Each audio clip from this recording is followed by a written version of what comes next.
Hi, everybody, and welcome to another episode of the Flying Changes Show. I'm Jenny Winterleach, and I'm thrilled today to be joined by, if I could get my words out today, that would be good, to be joined by Bex Hayward. Hi, Bex. Hi, nice to be here. Thank you for coming and joining us today. Now, you have got a fabulous story and a fabulous product that you're going to be telling us about, but just tell us a little quick bit about yourself. Okay, so I actually trained as a model maker and artist originally, and my background has really been in graphic design. So I did that for quite a few years, and a couple of years ago, I've always ridden. I used to do a lot of sports stuff as well, triathlon and things. I've always had quite muscular calves and been a muscular build. And a couple of years ago, I just got to the point I couldn't find riding boots that would fit me. So I got really quite annoyed about it and slogged around badminton with money in my hand, ready to go and buy some boots. Couldn't find a single stand in the whole place that had anything to fit me. I'm about a size 14, 16. I just couldn't find anything. So I thought somebody needs to do something about it, and maybe that person should be me. And how hard can it be? Quite hard. But yeah, kind of decided to give it a go and see if I could start a business up, really. Awesome. So, and I do love that question that so many of us entrepreneurs have, is like, there's a problem here, there's no solution out there right now, I'm going to create that. How hard can it be? Yeah, exactly. In the middle of a pandemic. Yeah. Awesome. So tell us then a little bit about your company and what it was that you've set up. Okay, so I called the company the Wide Boot Company because it sort of does what it says on the tin, really. Basically, it's designing riding boots that fit a more muscular calf. And also there's a slight difference between myself and other brands that cater to larger calves, because I found a big problem when I did my feedback was that a lot of people said the ankles were very, very big on some of the larger size boots, which meant they collapse down. You get horrible ridges into the back of your ankle when you're riding. So actually my design is completely different. It's got a very slimline ankle, which prevents the boot from dropping too much, but also caters for the larger calf higher up the leg. So it's quite a sort of unique design. So yeah, started off with a field boot and have added quite significantly to the range over time. So I mean, that makes it sound like, oh yeah, I just decided to design a boot that had some less of the difficulties that I found I had, so I designed a boot and put it to market. Was it that easy? No. Yeah, I mean, I did a lot of research. So I started off with doing a lot of questionnaires on riding sort of Facebook pages and things for sort of slightly curvier riders. Asked people, what brands they buy at the moment, what problems they sort of find with buying boots from brands, what they found frustrating about going to their local tack shop and trying on things, and really what they would have in an ideal world, that if they could have any boot, what would they want as features of it. So I started off with that questionnaire, which had really, really good responses, and then I took that information, I collated it all and worked out a very unique sizing chart based on those results. And then I started looking for suppliers, which is obviously the most difficult part of running a business like this. You really, really need to get a decent supplier on board who's going to do a good job for you and be reliable. So as with most companies, trying to find UK suppliers for doing small quantities of a very unique product in different calf sizes and heights and things, is nobody wanted to touch it in the UK, unfortunately. So as with most other large companies, I've had to approach Asian and the Far East for production. And I'm very lucky that I've found an excellent supplier who's based in India, and they do all of my patterns for me. And I I design the patterns. I'm very good with Photoshop and things like that because of my graphic design background. So I make very, very accurate mock-ups in Photoshop, which I send to them, and then they make those patterns into a reality and send me a sample, and then we take it from there. So yeah, it's quite an involved process, but it's worked out really well. And I tried 2 different suppliers. One just sent me absolute rubbish. I really wasn't happy with the result at all. But the supplier that I now use for everything has been brilliant. You know, they're very, very helpful, and you know, I'm really happy to have found them. They've really helped me make the business what it is, really. So and that's so important, isn't it? I mean, we all talk about team and support people around you and things, but when you're in a business, you know, most people think it's about you designing it and having it and then selling it and the marketing side. But actually, your team, your suppliers, and those people are crucial, really, a part of your team, aren't they? Because they're the ones providing you with the goods. Yeah, and you know, we've had teething issues. I think it's unrealistic to think as a new business, especially when you're making something that is so bespoke in sizing. You know, there's always going to be teething problems in the first couple of batches, you know, things that you decide you need to upgrade or change slightly.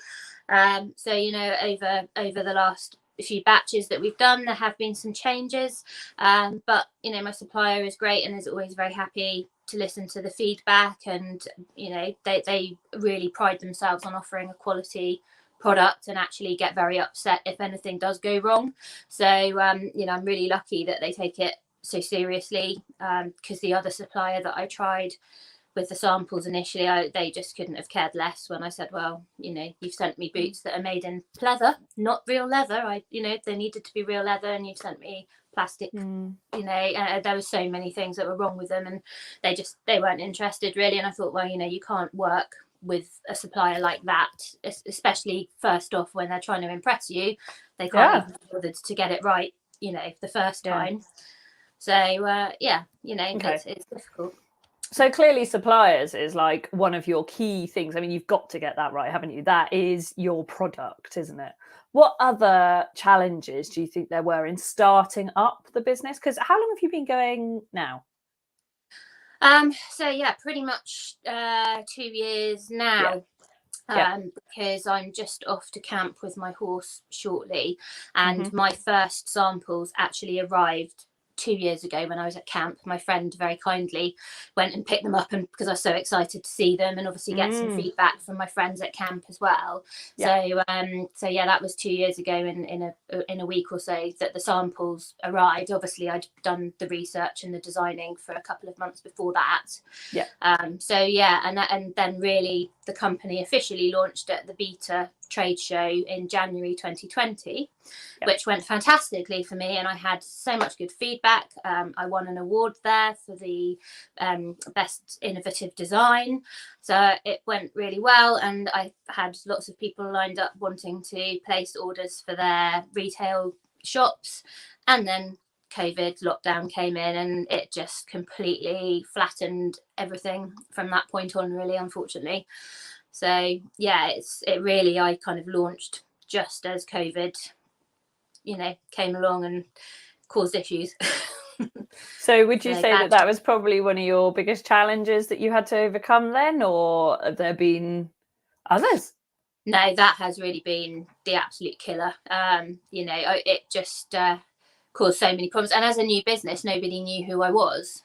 So I had people that had paid me deposits for things. I had individual customers that had placed pre-orders on my website for items that, you know, I ordered in late January, early February, and they should have been with me a couple of months after that. And suddenly everywhere in the world went into lockdown. Nothing could be produced in the workshop because the workshop had to be totally shut. And even when they were allowed to reopen finally, there were problems getting materials. The tanneries were shut. They were only allowed to work certain hours. They were only allowed certain amounts of staff because of social distancing. And my supplier is they're a very ethical factory, and they do pay their, you know, workshop staff a good wage, and you know, they followed the rules appropriately. So, you know, we were just stuck in this horrible position where I just didn't know when things were going to be coming. And then after that, we then had all the issues once we'd finally got the stock made, trying to get it to the UK, because the sea freight had just totally, you know, everything was all over the place around the world with sea freight and container problems, all due to COVID, really, and a massive backlog and massively rising prices for freight as well, which has just been an ongoing battle ever since I worked out my pricing, unfortunately, because obviously I priced up based on sea freight and based on a fairly quick delivery by sea freight as it goes, and now it's just not viable to use that route at all. So it's really, you know, there's been spanners in the works the whole way along, really, which I'm still trying to get over now. So absolutely, and no doubt there will be more as you go. It's just, I think you were hit with the entire toolkit in one go rather than just a few spanners in the works as you went along, weren't you? Oh yeah, and I think the toolkit probably fell out of the sky and hit yeah. head. So what is it that's kept you going? What is your why? What is your why that meant that you didn't just go, oh, do you know what, this is quite hard work, I won't worry about it, I haven't really started yet, I'll just sack it off now?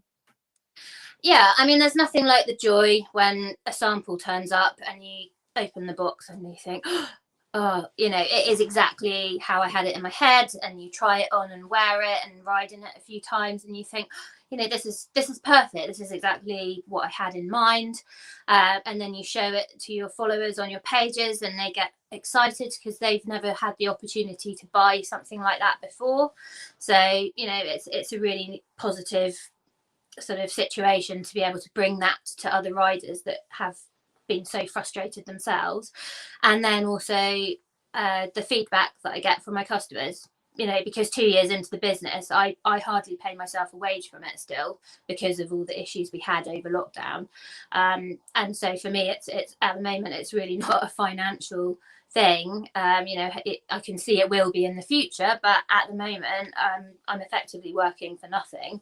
But the feedback from the customers that are so happy with the products is really what keeps me going on the mission. And, you know, I'm going to keep going with it because I know a lot of my customers now would be sad that if I did just shut up shop and not carry on, you know, they really love the products. So.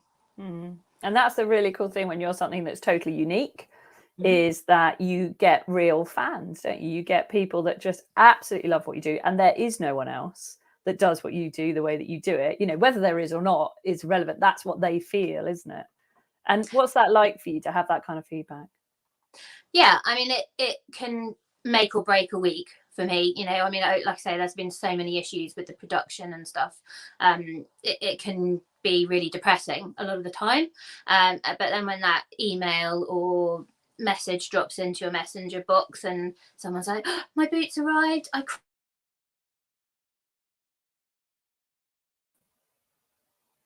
Oh, I'm not sure if we've lost your audio. Oh, I can't hear. Oh, you're back. You're back. Sorry, I don't know where your audio went. I think somebody tried to call me, so it's that. Ah, okay. Sorry. So we missed that bit. Then you were merrily chatting away. I could see, but I couldn't hear you. Yeah. So just repeat that bit again. Sorry, I can't remember. I've totally gone off the boil with that now.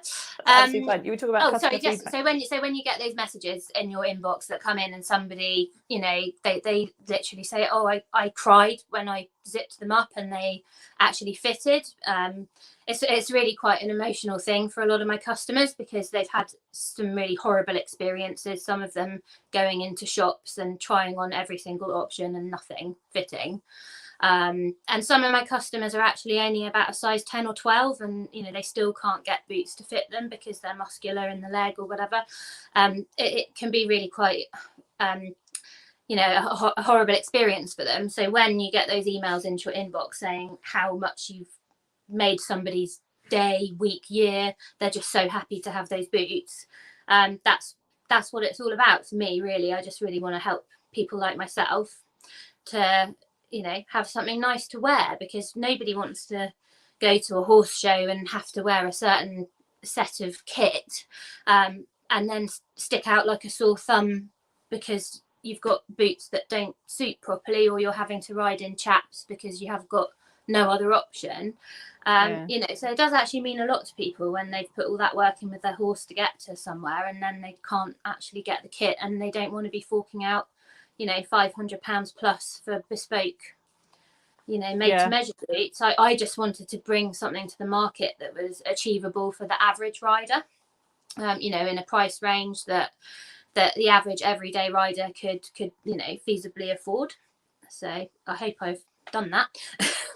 Well, we should see. It's early days, isn't it? I'm sure there's an awful lot of customers out there that haven't even heard that you're doing it yet. And so what would you say? So it's lovely hearing that this isn't just a product, is it? This isn't about, I just want to flog a product and make some money. There's so much more to this. This is about how people feel. This is about making them feel a part of something. Just because their calves are bigger than other people, you know, or maybe they're I didn't actually say the word plus size earlier on when we were chatting, but you said I hate the word plus size. So there's more to it than this. Tell us a little bit about what that more to it is then. Go a bit deeper into, you know, what really drives you to help these people. Yeah, I think as a slightly larger rider, you know, I've been fat shamed in the past. It's just such a horrible thing to be on the receiving end of, and you know, just to be able to help some of these, you know, it's mostly ladies that buy my boots, that some of them have got real body issues because of the way the industry is set up. And also the sizing in the main brands is just so non-inclusive that it's you know, a lot of my customers come to me almost as a last resort, and for me, you know, it does run quite deep because it is a very sort of horrible experience when you order things online and you know, you think, oh well, you know, it says it's a size 16, it should go on easily, and then you try and pull breeches up or whatever, and they are nowhere near fitting. And I think there are a lot of big problems with sort of standardizing of sizing across brands. A lot of the bigger brands call things an XXL, and it might only be a size 14. Well, to me, a size 14 isn't an XXL. That's actually lower than the UK average size. So, you know, to be able to sort of bring products to people that have struggled with those kind of battles and totally give up going to their local tack shop or, you know, buying from trade stands when they go out and about because nothing will fit them, that's really, you know, for me, the main part of the business and why I started it. Yeah, and we just had a great comment come through there from Charlotte that says, not being able to find boots that fit my calves plagued most of my riding life. Even when I was a size 8, it was a struggle to find them. So when I get back in the saddle, I'll know where I'll be going to pick up a smart pair of boots that will actually fit. Thanks, Bex. And, you know, so I don't know, Charlotte, I'd probably never even heard of you and your company until this. So, you know, getting the word out there and telling people that you're doing something that's really important to you and important to the industry. I'm gonna raise the question then now about your thoughts around riders and weights. Particularly, there's a lot of talk about it in the show ring and things like that. What's your thoughts on this? Because obviously you're gonna get flack. You are putting boots out for potentially larger riders, although actually they did, like, you know, Charlotte just said she was a size 8 and she just had, you know, like riders calves. So this can absolutely be an issue. You don't even have to be, you know, a larger rider. You've just got calves. But what's your thoughts on, you know, the whole kind of fat shaming, like you said, and all this stuff, you know, when there is the balance of the welfare of the horse to consider as well? It's an ethical one, this, isn't it? Yeah, and, you know, absolutely. I think everybody should be riding a horse that's an appropriate size for them. But I think what people forget is that a lot of people that own horses don't necessarily even ride them. You know, some of them want boots for the yard, some of them drive, some of them, you know, show in hand, and they still need clothing and footwear to be able to do that. And I think that's really, you know, one aspect of it. Why should those people be entirely excluded from buying clothing that helps them to fit in? You know, everyone wants to join in with, you know, the general look. We all want to fit in, don't we? And also I've got ladies that, you know, they might be a size 20 or 22, but they are riding a 19 hand heavyweight draft, you know, and actually that horse is more than capable of carrying them, and and some, but you know, they need boots to be able to ride their horse. So, you know, it's just really a case of people being aware of the weight limits and what's fair on their horse and what isn't. But you know, we've all got to be mindful of it, of course. I'm not saying everybody should go and get on a, you know, a tiny pony if you're a size 20. Obviously shouldn't. But yeah, you know, it's one of those very sort of toxic things that comes up a lot. You know, the riding industry is a pretty tough place if you are not a size 12 or less, you know, slender teenager shape. You know, that unfortunately that's what most of the brands cater for, but at some point maybe those skinny teenagers are going to end up having kids, putting weight on, or maybe having an illness and taking drugs that make them put weight on. Well, you know, do they have to sell all their horses just because they can't get kit to do things with them or around them or showing them in hand or whatever? No, I don't think that's fair. So, you know, it's people like myself that are trying to help those people that don't have any other, you know, they don't have anywhere else to go, really. So yeah. And I think, you know, your eyes wide open into this, that, you know, you're going to get this discussion is going to come up again and again because of what, you know, the industry that you're in. How are you kind of prepped and ready to deal with this? Because clearly you're a very resilient lady, very intelligent lady. You know, you're doing something you're really passionate about. You're looking at all dynamics of it. How are you prepped and ready to deal with the fact that there probably will be flack coming just because of the nature of what it is? I'm quite used to it, to be honest. I've always been muscular. So when I was in my late 20s, I actually trained as a personal trainer, and I used to do a lot of triathlon. And I was ladies captain for my local triathlon team at the time. And I used to get comments from some of the guys in the club because I wasn't as slim. You know, it's just not my body shape. I'm not a natural runner. I don't have that physique.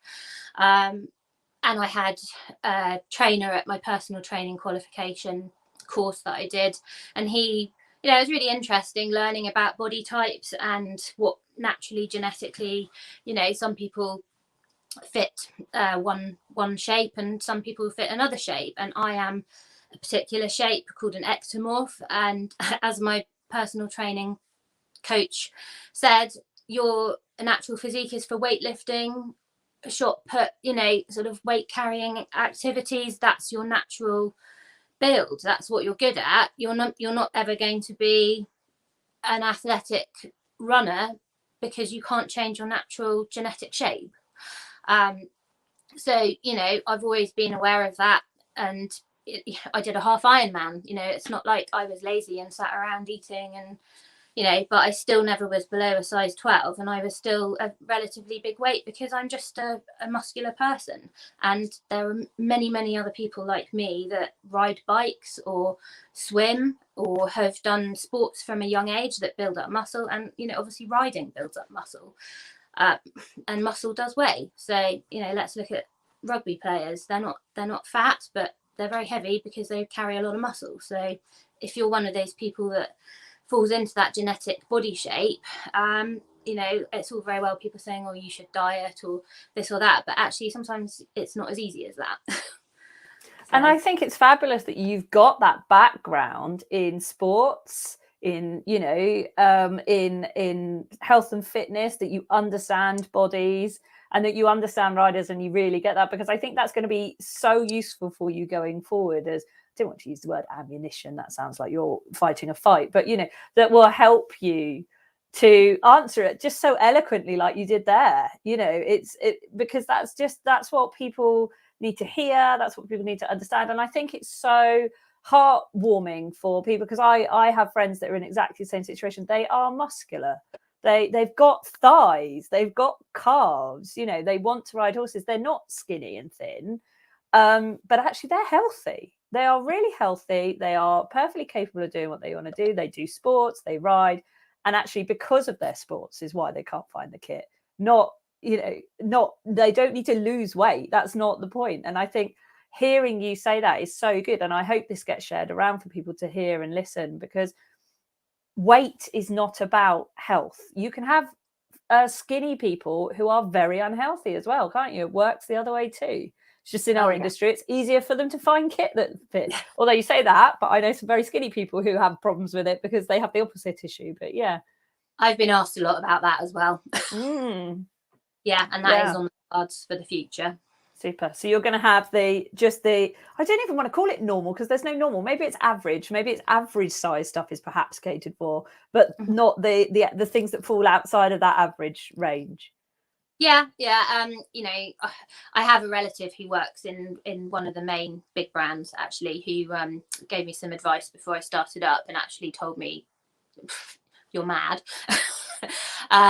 But, he was under the impression that, gave me the impression that they don't want to cater with those difficult sizes either end, because it's not their market. And for them, I get it. They're selling hundreds and thousands of pairs of boots to people that fit in, the regular calf sizes. For them, probably the amount that I sell isn't of interest to them, and they can't be financially bothered to cater for those people. But that leaves a section of the market that don't get catered for at all. So that's really kind of it. Almost was a bit of like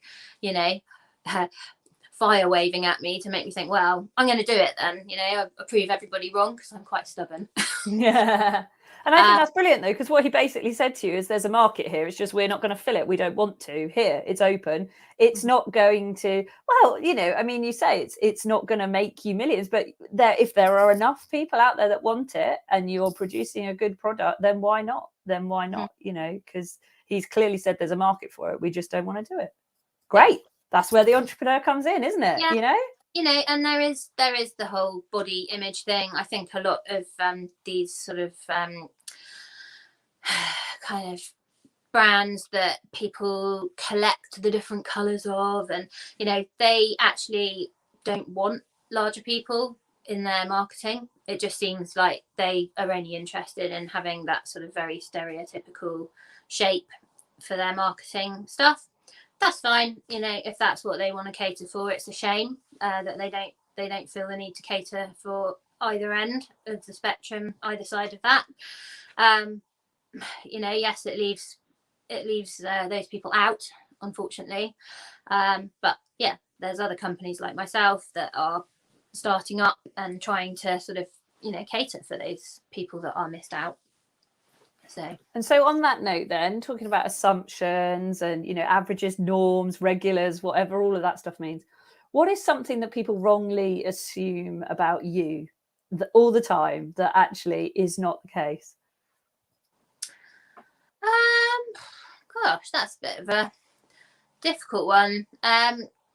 Yeah, I think, to be honest, I'm so busy and so stressed out with trying to do everything. I've got 4 horses as well, so my life is very hectic. I actually don't really take too much notice of what people think of me. I know that sounds bad. Obviously, yes, when you get a fat shaming message, that's obviously does affect you. But yeah, I actually, I think where I am a bit stubborn, I've always been a little bit outside of the niche, outside of the sort of trends. I was never in the cool gang at school. I've always been in my own little separate cool gang of my own with a few other people. I used to be into skateboarding when I was a teenager, which wasn't really very cool at where I went to school, but that was what I liked. So for that reason, I think I just kind of tune out anybody that tries to send negative stuff my way, and just crack on and do my own thing. And if people like it and want to get on board, then great. But if they don't, then it's no skin off my nose, really. Yeah. Do you know, that's such a common trait in entrepreneurs and people that are doing something a bit different, and people that have found a niche that's a niche is so often they didn't really fit in with the cool gang at school, or they had lots of different groups of friends. They were a bit of a nomad, or what. Because what happens when you're like that is you build that resilience up to just kind of go, well, I'm okay. It's obviously it's nice to have friends and people around you, of course, but you're all right. You kind of work your own way out. You can cope with people not agreeing with you because you didn't grow up in that kind of strong group that if they shunned you, it would be a problem because you were just like meh.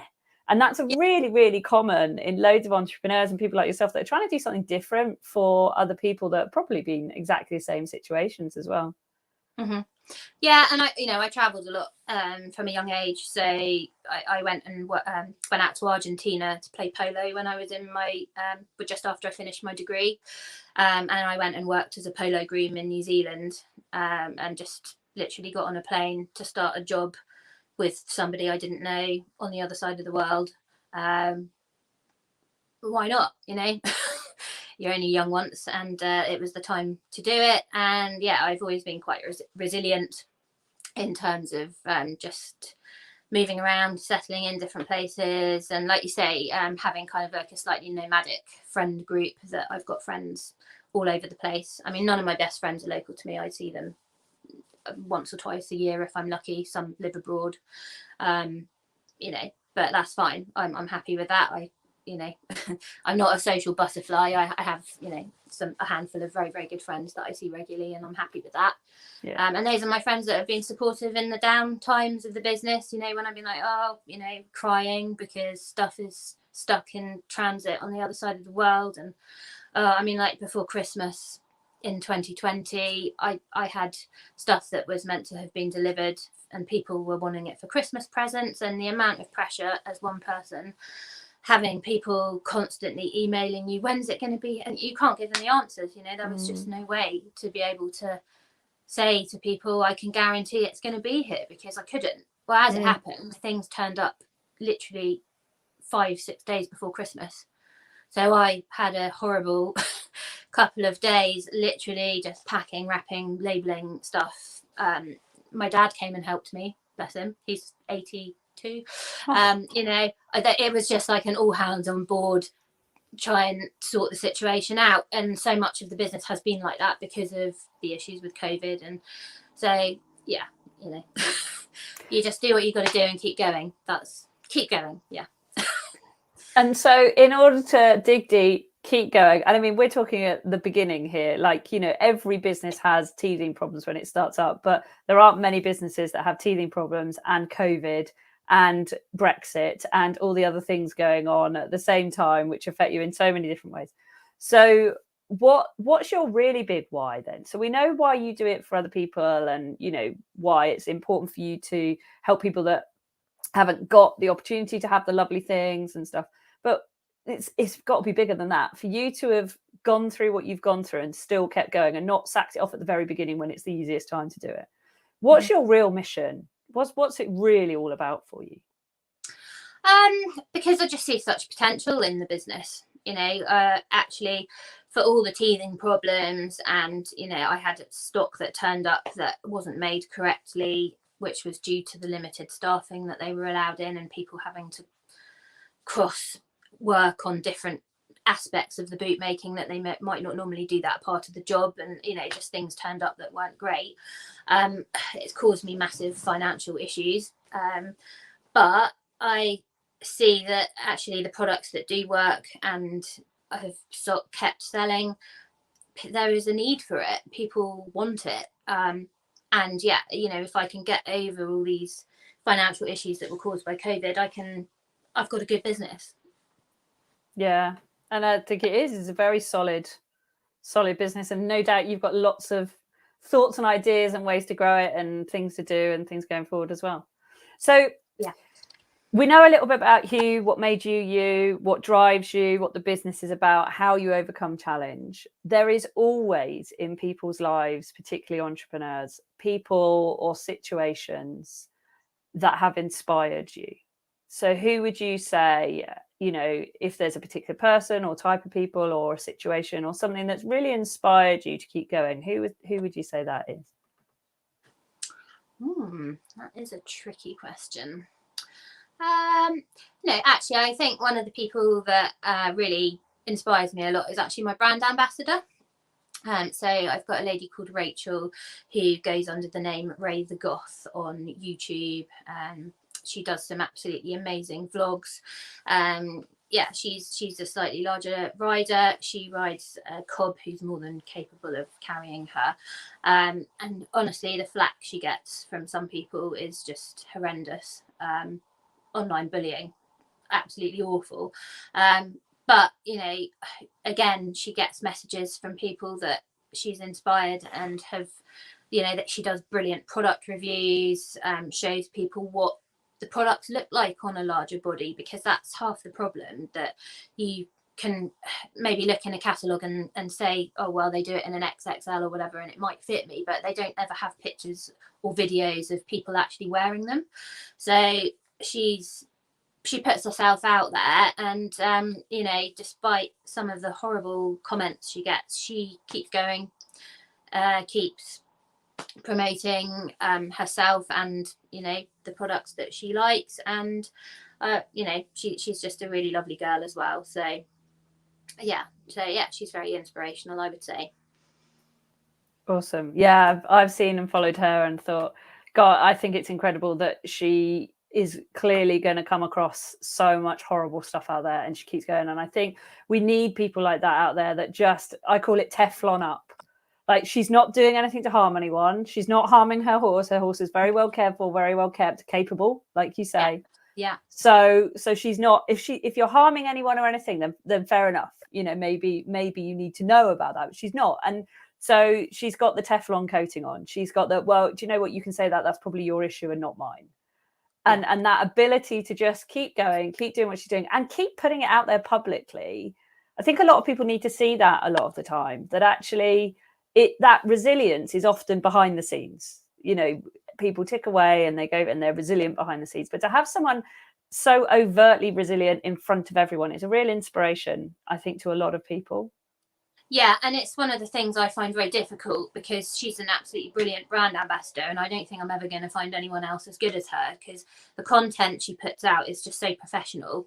It's all edited well, it's entertaining, and there's not a lot of people that want to put themselves out there in the public domain because of the flack they get. And yes, we've all seen pictures of people on horses they really shouldn't be on. I think that's probably up for those people's vets, instructors, actual friends in real life, to maybe say to them, maybe not quite right, this combination. Not someone sat in their bedroom that lives 1,000 miles away from them. That's not that person's place. And I'm a very big believer in, if you can't say anything nice, don't say anything at all. So yeah, I think if someone's vet and instructor is happy, that's good enough for me. I think that's fair to say. If they're the experts in it, listen to the experts. I think, one of the phrases that I love is, if you're not in the arena getting your ass kicked, then your opinion doesn't matter to me. It's like, unless you're an expert in it, then, why are you giving that opinion? Because that's your opinion. You're perfectly entitled to it. But you know what? You do not need to stick it in a DM to someone or plaster it somewhere, because they obviously know something that you don't. Yeah, and it's sad actually, because we all really love our horses and put so much time and money and effort into them, and it's actually really sad when you feel like you can't even post a picture up of a success that you've had. Maybe you've gone and done well at a competition or something, but if you put it on a generic Facebook riding page, people put sad faces on it, and then you end up not bothering sharing those things, because it just drags you down. So you think, well, okay, there's certain places that you do share things, or I put things on my personal page that I do with my horses, and obviously my friends are supportive and know that I'm a relatively decent rider and my horses are well cared for, and everyone's happy. Yeah, and that's exactly why I started the Eden community, the Equine Development Empowerment Network community online, because it's a place where people choose to come to be a part of it, and they are truly supportive, because it's managed in case they're not. Although I've never had anyone causing any problems. But, you know, if they did, then I'd have a chat with them about why that might be the case or anything, you know. And I think having a space where you can go and just be yourself and you can put the good and the bad. I don't think it matters what size of rider you are, what type of rider you are, what discipline, what level. You know, I'm umming and ahhing at the moment about whether I put a video up from my competition at the weekend that was just, it was lovely, but we absolutely stuffed one of the obstacles completely in the middle. And it's like, do I put that up or do I edit it out? And it, you know, even then it's difficult to decide what to do. And I think it doesn't, you know, that's without the flack of people saying something that, you know, some people are going to say to you regardless of what you put out there. And I think having a community and a space where you can share that is really important. Yeah, and you know, we all think twice, don't we, before posting anything up, because, you know, regardless of whether you're a slightly larger person or not, people are so critical in the horse world.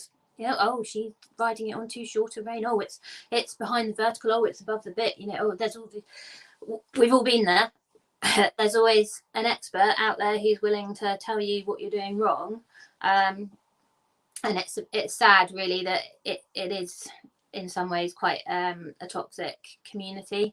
But, you know, then again, some of my best friends I've met through my horses. You know, in fact, most of my best friends I've met through my horses. So there's always pluses and negatives, but I do carefully think about what I post up, especially on my business page of me riding, because you are a target, really.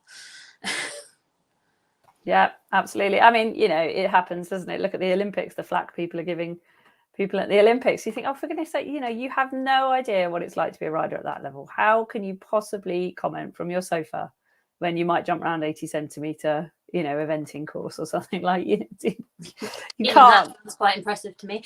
well, and you know, there is, isn't there? There is. It's horses for courses and people. Okay, so let's bring this back around to your business again, and you know, yourself as an entrepreneur and everything you do. If someone could have given you a lesson up front from the last 2 years and said, this is what's going to happen to you, this is how you're going to deal with it, just to give you a heads up, what would you have loved to have known before you started? I think one of the most frustrating parts of the business is people ask you to make things. So quite often I'll get lots of people saying, oh, I can't find half chaps anywhere. So you make half chaps and you spend what might have been your wage on getting products in because people say they want them, and then when you launch them, nobody wants to buy them. So that would probably be my main thing. If I could have had a crystal ball to look into the future to see what products sell well and what products don't sell well, because obviously I wouldn't have wasted my money on buying stock if I didn't think it was going to sell. And I would have invested more of my money into the things that I know do work really well. So yeah, that would have been my main thing I would have liked to have known. And I think, yeah, that is so frustrating, isn't it, when you're running a business where people say, can we have this? Can we have this? Can we have this? I know loads of people said, and then you go, okay, yeah, here it is. And then there's tumbleweed. What do you think it is that means, yeah, exactly, yeah, and you're waiting for the sales. You're waiting for them because you're like, all these people have told me they want them. Why do you think that is? What do you think it is that means that people say they want something and then don't buy it? I think people don't understand the costs involved in making sort of slightly more, less than average sizing. So that's one big issue. And also, I think a lot of customers don't, because they haven't been to look at their local tack shop or whatever for so long, I think they actually are not really up to date with how much things cost now. You know, maybe they're stuck in like prices from 5-10 years ago, and they're just not realistic, especially with all the shipping costs and issues now. You know, especially the last year or so, the pressure that all retailers have faced with Brexit and everything, it's just put prices up. There's no avoiding it. You know, the shipping is the main big problem. And that cost does have to be passed on somewhere. And personally, I've been absorbing quite a lot of that cost, hoping that sea freight will get back to normal. But you know, at the moment I'm having to air freight everything because sea freight is just not viable. I can't wait 5 months for my stock to get here, and the cost of sea freight is probably not much less than air freight now anyway. So for the time saved to get it here quickly, it's just a no-brainer. But yeah, you know, I just think quite a lot of people are just not realistic about the manufacturing costs, and that is a problem. And also I think there's a real snobbery involved in brand names, so they'll happily spend £150 on a saddle pad and ears from a brand that, you know, they think is the one to follow, but they won't spend that on a pair of boots for themselves, or they think that's very expensive.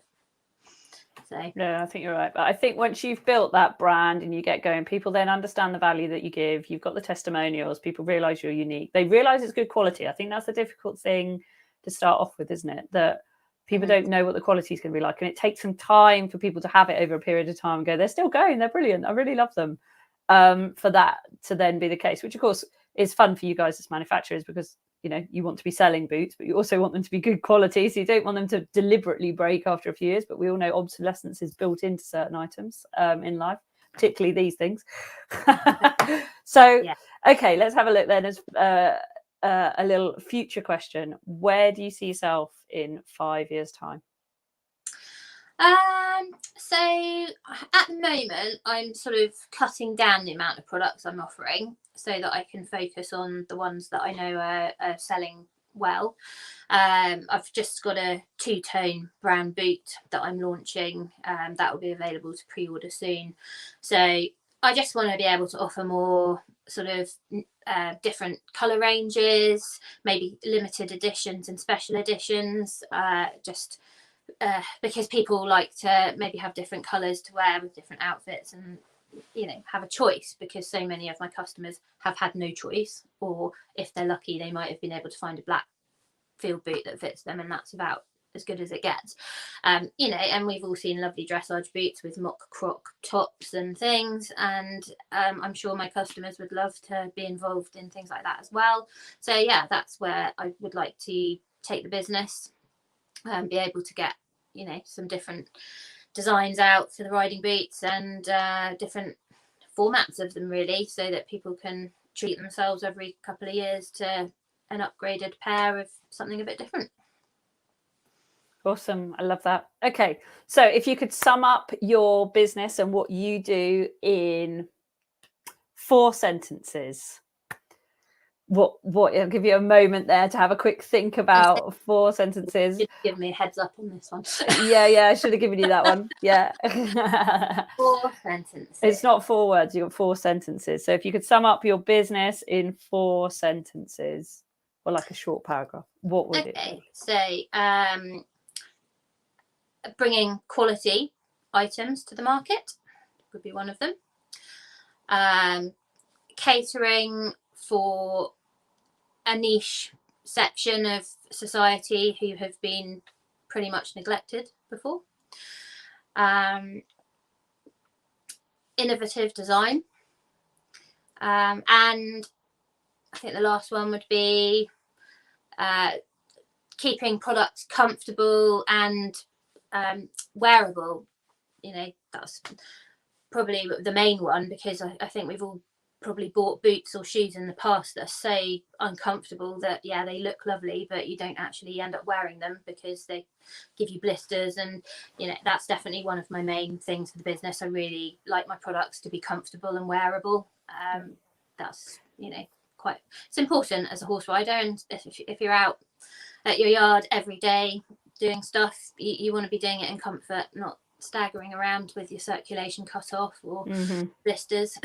Yeah, definitely. You know, and it's okay for the pros to have the rider boots that they only ride in, because they literally hop on and off horses. That's what they do. But everyone else wanders around, does things, doesn't necessarily muck out in them, but even so, you know, or you need to be in them. You know, a lot of people coach in their boots as well, because then they can hop on and off and things like that. And actually, you're entirely right. It doesn't matter why you want them. You want them to be comfortable. And even at a show, you don't want to have to keep taking your boots on and off all the time. I'm in my boots all day long when I'm at a show. I do a three phase discipline. And I don't want to have to keep whipping them on and off all day long, because in the bits in between and wandering around, I want them to be comfortable as well. So it's really important, really important. Yeah. Okay. And a lot of customers do say that they are the most comfortable boots they've ever had. It's a fine line, a nice leather that's pliable and molds quickly, against obviously there's some of the dressage boots are very, very thick, hard leather, and like you say, you just literally put them on to ride in and not walk around. But that's not really practical for most of my customer base. So yeah. And they're probably not looking for a super hard dressage boot in that respect anyway, necessarily. No. And it's obviously the price as well. So it's just getting a fine balance between those things and offering a product that will last long enough that they're happy at the price, but also, I can't get a Petri quality boot for the price I sell them at. That's just, Absolutely. But you never know. There might be the option one day to go for a premium luxury range when people go, we love these so much, now we want a premium range. You never know. Yeah, possibly. You never know where things are going to go down the line, do you? Cool. Yeah. Okay. So just to sum us up then, just tell us quickly, I'm going to do like some really quick fire questions. What's your best selling product? The Atia field boot.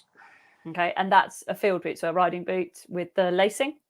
Yeah. So it's got a stretch ankle lace and a full zip up the back with elasticated stretch panels along the back of the calf. But they're quite discreet. So when you look at them, they look like just a plain field boot. Cool. From the front and side.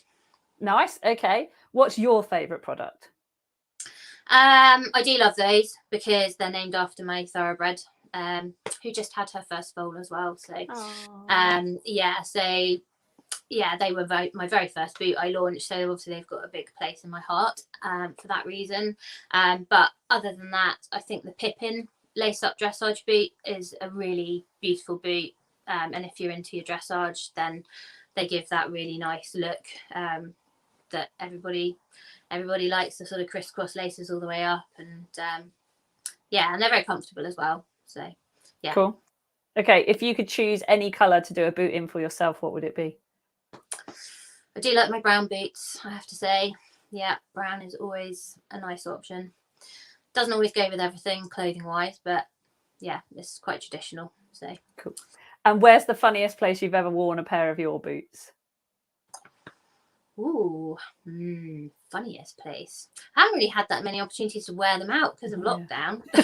Fortunately, so most of them came after lockdown happened. So, I have got some great pictures. I'm on a group called the Artful Farmers' Wives, and they did I think it was called Fabulous Frock Friday. So I have got some very funny pictures of me up at my field in a dress with a lovely sash waistband and in my Spanish suede boots with my horses. So yes, up doing jobs with the horses in a lovely posh frock. Awesome. I love that so much. So yes, that's perfect. Okay, and so finally then, if anyone wants to get a hold of you, speak to you, or better still, go and have a look and buy your products, where do they go? Yeah, so the website is www.thewidebootcompany.com, and I have a Facebook page of the same name, and Instagram is The Wide Boot Co. Awesome. So I'm on all three of those. So yeah, drop me a message. I'm online pretty much 24/7, it feels like. Yeah.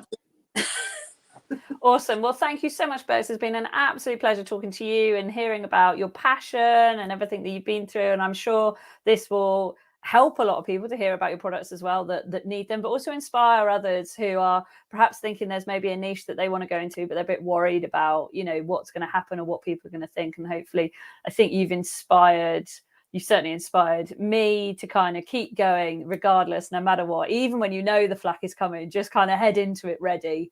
And if your why is big enough, then you'll overcome those challenges together. Yeah, the customers make it worthwhile. Definitely the reactions. That's really what it's all about. Yeah, so. Absolutely. Well, thank you so much. It's lovely hearing from you. Take care, and I'm sure you're going to get lots of people getting in touch soon. Hope so. Thanks for having me. Bye. Bye.